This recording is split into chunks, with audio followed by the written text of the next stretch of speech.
ஆபிரகாமை குறித்து வேதம் எப்படியாய் சொல்லுகிறது? அவன் 100 வயசு வரைக்கும் என்ன பண்றான்?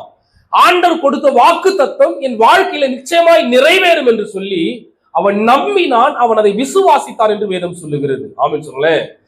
அவன் தன்னுடைய சரீரத்துல பலன் இல்லைன்றத அவன் என்ன பண்ணல, ஒரு பொருட்டா நினைக்கல.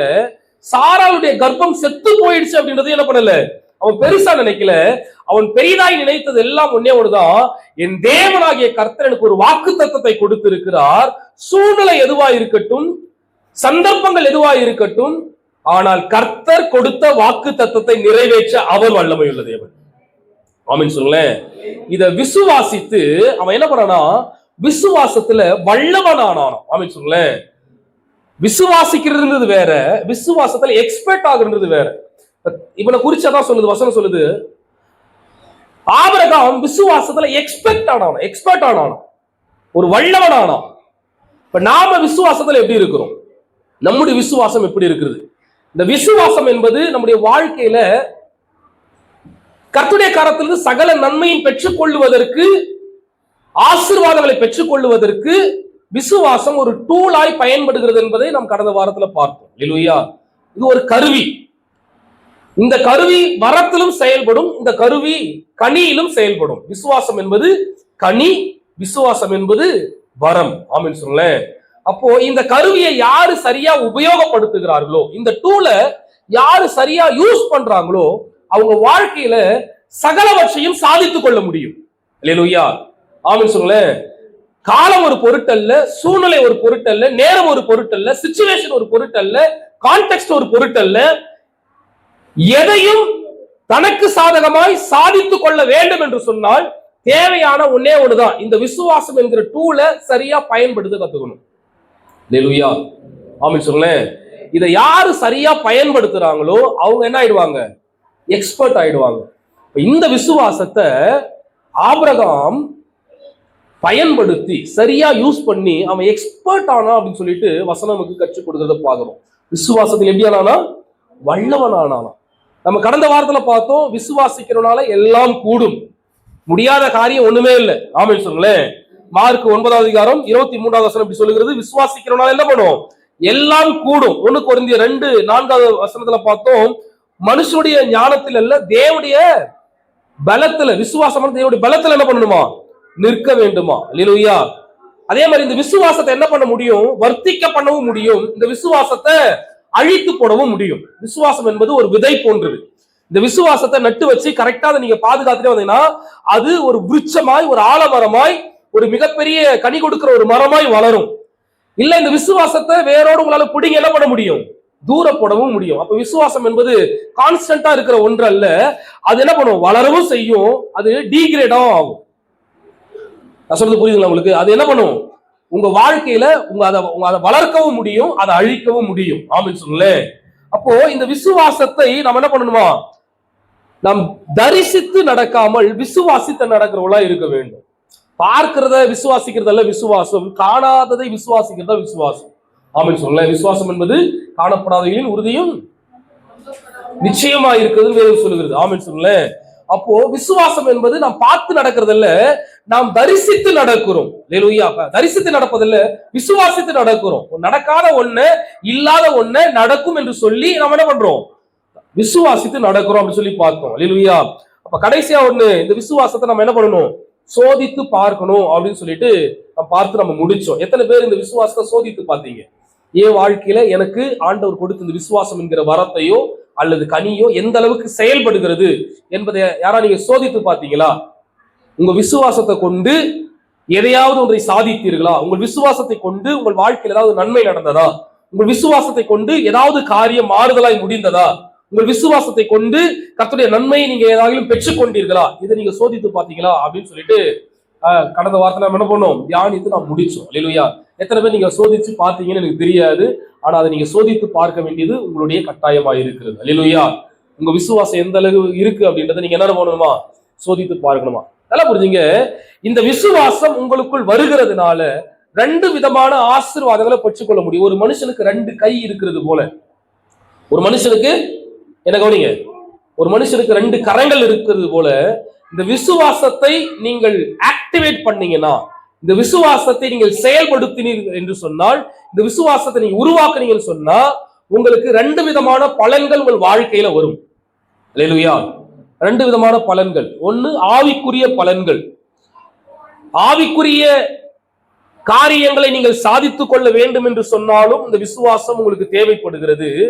உலக பிரகாரமான ஆசீர்வாதங்களையும் ரட்சிப்பையும் நீங்கள் பெற்றுக்கொள்ள வேண்டும் என்று சொன்னாலும் இந்த விசுவாசம் தான் பயன்படுது. அல்லேலூயா. ஆமென் சொல்லுங்களேன். அப்போ என் அன்பு சகோதரே சகோதரியே, இந்த பூமியில கர்த்தருடைய கரத்தில் நீ எதை பெற்றுக்கொள்ள வேண்டும் என்று சொன்னாலும் முதலாவது உனக்குள்ள ஒரு விசுவாசம் பிறக்க வேண்டும். அல்லேலூயா. அந்த விசுவாசத்தை உருவாக்க வேண்டும். அந்த விசுவாசத்தை என்ன பண்ணணும்? நீங்க எஸ்டாப்ளிஷ் பண்ணணும். காணாத ஒண்ண உங்க கற்பனையில கொண்டு வந்து நிறுத்தணும். ஆமென் சொல்லுங்க. அது பேர் தான் விசுவாசம். மழைன்னு ஒண்ணு பார்க்காத நோவா தேவன் சொன்ன வார்த்தையை நம்பினான். மழைன்னு ஒண்ணு இருக்குன்னு என்ன பண்ணாது, தெரியாது. ஆனா தேவன் சொன்ன வார்த்தையை நம்பி என்ன பண்றான்? பூர்வ உலகத்துக்கும் சுவிசேஷத்தை பிரசங்கித்தான் என்று வேதம் சொல்லுகிறது. அப்போ காணாத ஒன்றை விசுவாசிப்பதா. உங்களுக்கு ஏதோ ஒரு தேவை இருக்கு, எக்ஸாம்பிள் சொல்ல ஒரு தேவை இருக்கு. அந்த தேவை ஆண்டவர் சொல்றாரு, நீ கவலைப்படாத, நான் உன்னை ஆசீர்வதிக்கிறேன், உன்னை பலப்படுத்துறேன், உனக்கு ஒரு வாக்குத்தத்தத்தை தான் ஆண்டவர் கொடுத்திருக்கிறாரு. அப்போ அந்த தேவையை நீ எப்படி பெற்றுக்கொள்ள முடியும் என்று சொன்னால், நான் விசுவாசிக்கிறேன்னு சொல்லிட்டு ஆண்டவர் பேசுறேன் கடந்து போயிட்டேன் அப்படின்னா அது உன் வாழ்க்கையில என்ன பண்ணாது, உருவாகாது. அந்த காரியத்தை உன் கண்களுக்கு முன்பதாக கொண்டு வந்து அதை உன் கற்பனையில் கொண்டு வந்து, ஃபார் எக்ஸாம்பிள் சொல்றேனே, இப்ப ஆண்டவர் வந்து ஒரு வாக்குத்தத்தத்தை கொடுக்கிறாரு. நான் உன் கர்ப்பத்தின் கனியை ஆசீர்வதிப்பேன், உன்னை இன்னும் ஒரு வருஷத்துல என்ன பண்றேன், உன் கரத்துல ஒரு குழந்தைய நான் கொடுப்பேன்னு ஆண்டவர் ஒரு வாக்குத்தத்தத்தை கொடுக்கிற, ஒரு ஆசீர்வாதத்தை கொடுக்க வச்சுங்களேன். ஆண்டவர் கொடுத்துட்டாரு, ஆண்டவரே செய்வாரு, நம்ம கடந்து போவதில்லை வாழ்க்கை. ஒவ்வொரு நாளும் அந்த ஆண்டவர் கொடுத்த வாக்குத்தத்தத்தை நம்முடைய சிந்தையில் கொண்டு வந்து நிறுத்த வேண்டும். ஆமென் சொல்லுங்களேன். சிந்தையில கொண்டு வந்து நிறுத்தி அந்த குழந்தைக்கு ஒரு பேர் வைக்கணும். நான் விசுவாசத்தை எப்படி ஆக்டிவேட் பண்ணணும்னு சொல்றேன் உங்களுக்கு. அந்த குழந்தைக்கு என்ன பண்ணணும், ஒரு பேர் வைக்கணும். அந்த குழந்தை எப்படி இருக்கணும்ன்றத உங்க கற்பனையில கொண்டு வரணும். அந்த குழந்தைக்கு என்ன மாதிரி ஒரு ட்ரெஸ்ஸை போடணும் அப்படின்றத என்ன பண்ணணும், உங்க கற்பனையில கொண்டு வரணும். உங்க கையில அந்த குழந்தைய பார்க்கணும். உங்கள் விசுவாசத்தின் கண்களை பாருங்க, ஒன்றும் இல்லாம இல்ல உருவாக்குகிற தேவனாவர். அப்போ உங்க விசுவாசத்தை நீங்க எப்படி ஆக்டிவேட் பண்ணணும் அப்படின்றத உங்களுக்கு கற்றுக் கொடுக்கிறேன். உங்க கண்களினால, உங்களுடைய சிந்தையில, உங்கள் மன கண்களினால, உங்கள் தரிசனத்துல அதை நீங்க என்ன பண்ணணுமா, உருவாக்க வேண்டும். இதுதான் விசுவாசம். ஆண்டவர் பேசிட்டார், அவர் செய்யும் போது செய்யட்டும் அப்படின்ட்டு கடந்து போவதல்ல. நீங்க என்ன பண்ணணும், அதை ஒவ்வொரு நாளும் உங்க கண்ணு முன்னாடி கொண்டு வந்து நிறுத்திக்கிட்டே இருக்கணும். ஒரு ஆண்டவருக்கு ஒரு நல்ல ஊழியத்துக்கு ஒரு காரை கொடுக்குறேன்னு சொன்னா அந்த கார் மைண்ட்ல வந்து நிக்கணும். அது எப்படிப்பட்ட காரா இருக்கணும், அந்த காருக்கு எப்படி இஎம்ஐ கட்டணும், அதுக்கு என்ன செய்யணும், அது எப்படி பணத்தை, இதெல்லாம் நம்ம என்ன பண்ணணும், யோசிச்சு அதுக்குண்டான செயல்பாடுகள்ல நம்ம ஈடுபட வேண்டும். ஒரு வேலையை கொடுக்குறேன்னு சொன்னா அந்த வேலைக்கு உண்டான சிந்தனை நம்ம என்னணும், நம்ம மைண்ட்ல வந்துகிட்டே இருக்கணும். உன்னை ஆசீர்வதிக்கணும்னு சொன்னா ஆண்டவரை எப்படி ஆசீர்வதிப்பான்னு சொல்லிட்டு அதுக்குண்டான சிந்தனை நம்முடைய இருதயத்துல என்ன பண்ணணும், உருவாகி அது என்ன வேலையா இருக்கணும், அந்த வேலையை நான் எப்படி செய்யணும், அந்த வேலையில எனக்கு எப்படிப்பட்ட ப்ரொமோஷன் கிடைக்கணும், இதையெல்லாம் உங்கள் இருதயத்துல உருவாக்கி அதை நீங்கள் நம்ப வேண்டும். இது எனக்கு கர்த்தர் செய்வார் என்று நீங்கள் விசுவாசிக்க வேண்டும். இதான் காணப்படாதவைகளின் நிச்சயம். நீ பார்க்கல, ஆனா என்ன பண்ற, விசுவாசிக்கிற, உருவாக்குற, சிந்தையில உருவாக்குற, மேனிஃபெஸ்ட் பண்ற. அப்ப இந்த விசுவாசத்தை ஒருவன் சரியா ஆக்டிவேட் பண்ணிட்டான் அப்படின்னா அவன் வாழ்க்கையில எதெல்லாம் வேணுமோ அதையெல்லாம் அவனால என்ன பண்ண முடியும், உருவாக்கி கொள்ள முடியும். ஆசீர்வாதங்களை கர்த்தருடைய கரத்திலிருந்து பெற்றுக்கொள்ள முடியும். ஒன்னே ஒண்ணுதான், இதெல்லாம் ஆண்டவனுக்கு கொடுப்பாரு. உன் கண்ணுல பாக்குறது ஆண்டவனுக்கு கொடுப்பார், உன் சிந்தையில பாக்குறத ஆண்டவனுக்கு கொடுப்பார் என்ற அந்த நம்பிக்கை கடைசி வரைக்கும் ஆண்டவர் மேல என்ன பண்ணணும், வைத்து கொண்டே இருக்கணும். அல்லேலூயா. அது உருவாகிறதுக்கு கொஞ்சம் நேரம் எடுக்கும், அது உருவாகிறதுக்கு ஒரு காலம் எடுக்கும். அந்த காலம் உருவாகிற வரைக்கும் என்ன பண்ணணும், அதை நம்பிக்கொண்டே இருக்கணும். ஆமென் சொல்லுங்களேன். அப்ப நல்லா புரிஞ்சுங்க, எடுத்து வாசிங்க. யோவான் 2வது அதிகாரம் 11வது வசனத்தை வாசிங்களேன்.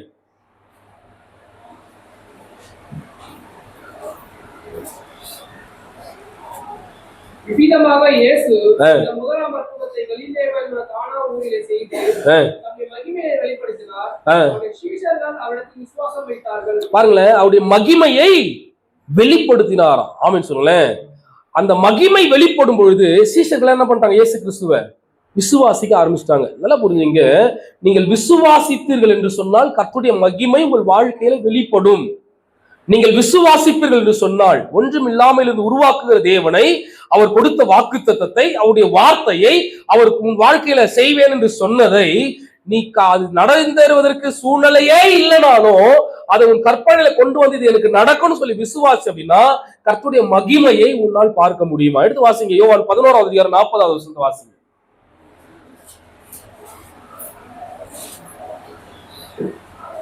யோவான் 11வது அதிகாரம். பாருங்களேன், நீங்க விசுவாசித்தால் தேவனுடைய மகிமையை காண்ப. அன்பு சகோதர சகோதரியே, நீ தேவனுடைய மகிமையை பார்க்க வேண்டுமா? கர்த்தரின் வாழ்க்கையில செய்கிற அற்புதங்களை பார்க்க வேண்டுமா? கர்த்தரின் வாழ்க்கையில் அடையாளங்களை செய்வதை பார்க்க வேண்டுமா? இயற்கைக்கு அப்பாற்பட்ட காரியங்கள் உன்னுடைய வாழ்க்கையில நிகழ்வதை உன் கண்ணார நீ பார்க்க வேண்டும் என்று சொன்னால் உனக்கு தேவை விசுவாசம். அல்லேலூயா. அந்த மகிமை விசுவாசத்தை ஆக்டிவேட் பண்ணாதான் தேவனுடைய மகிமையே உன்னால பார்க்க முடியும். தேவனுடைய வாழ்க்கையில செய்கிற நன்மையை பார்க்க முடியும். அல்லேலூயா. நான் சொல்றது உலக பிரகாரமான ஆசீர்வாதங்களை பேசிக் கொண்டிருக்கிறேன். இந்த விசுவாசத்தை ஆக்டிவேட் பண்ணா உன் வாழ்க்கையில என்னென்ன நன்மைகள் வரும், என்னென்ன பலன்களை நீ பார்க்க முடியும், என்ன ஆசீர்வாதங்களை கர்த்தருடைய கரத்திலிருந்து நீ பெற்றுக்கொள்ள முடியும் நான் பேசிட்டு இருக்கேன். முதலாவது, நீ என்ன பண்ண முடியுமா? கர்த்தருடைய மகிமையை பார்க்க முடியும். நீ விசுவாசித்தால் தேவனுடைய மகிமையை காண்பாய். எத்தனை பேர் நம்ம விசுவாசம் உள்ளவர்களா இருக்கிறோம்? நம்ம விசுவாசிக்கிறோம், ஆனா தேவனுடைய மகிமையை காண்கிற அளவுக்கு நமக்கு என்ன இல்ல, விசுவாசம் இல்லை.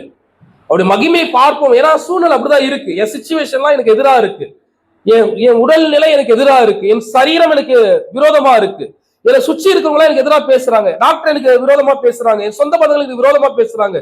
எல்லாம் எதிராக இருக்கும் பொழுது நான் நம்புவதற்கு எதுவுமே இல்லை. அதனால என்ன பண்ண முடியல, என்னால நம்ப முடியல. நான் விசுவாசத்துல நான் என்னை வளர்த்துக்கணும்னு நினைச்சு நான் ஆண்டவரை நம்பணும்னு நினைச்சாலும் யாரோ ஒருத்தவங்க வந்து என்ன பண்ணிடுறாங்க, உடைச்சு போட்டுடுறாங்க. அப்ப பாருங்க, அவனுடைய வாழ்க்கையில எத்தனை பேர் அவனை என்ன பண்ணிருப்பாங்க, உடைச்சிருப்பாங்க, அவனை வேதனைப்படுத்தி இருப்பாங்க. அவன் பார்க்காத வேதனையை 75 வயசு வரைக்கும் என்ன பண்ணிட்டாரு. நான் 75 வயசு மேல ஆண்டவர் வாக்குத்தத்தத்தை கொடுக்குறாரு.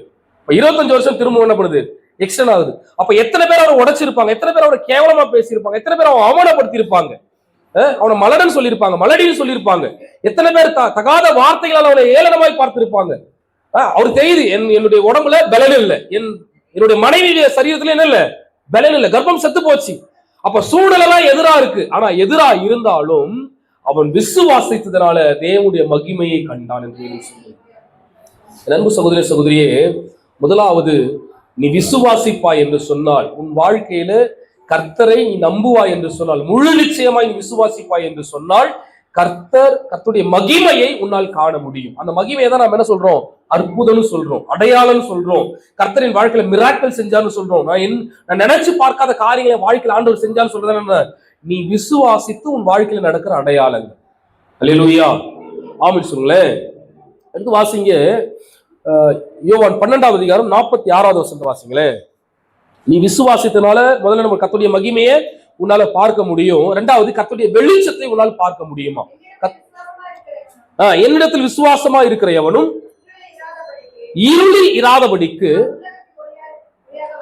உலகத்திற்கு ஒளியாக வந்தேன். இதுவரைக்கும் என்னுடைய வாழ்க்கை இருண்டு போய் இருக்கிறது, என்னுடைய வாழ்க்கையில ஒரு இருள் சூழ்ந்து கொண்டிருக்கிறது, எனக்கு என்ன செய்யணும்னு தெரியல, நான் என்ன பண்ண போறேன்னு தெரியல, என்னுடைய வாழ்க்கை எல்லாம் அந்தகாரம் என்னை சூழ்ந்து கொண்டிருக்கிறது. இப்ப இஸ்ரவேல் ஜனங்கள் எகிப்திலிருந்து தப்பித்து ஓடி போகும் பொழுது எதிரில பெரிய செங்கடல் நிக்குது. செங்கடலை பார்த்து என்ன செய்யறதுன்னே தெரியல. அல்லேலூயா, ஆமென் சொல்லுங்களேன். இங்க பின்னாடி பார்வோனுடைய படை துரத்தி கொண்டு வருகிறது, முன்னாடி செங்கடல் நிக்குது. அந்த பாதை எங்களும் ஒரு அந்தகாரம்.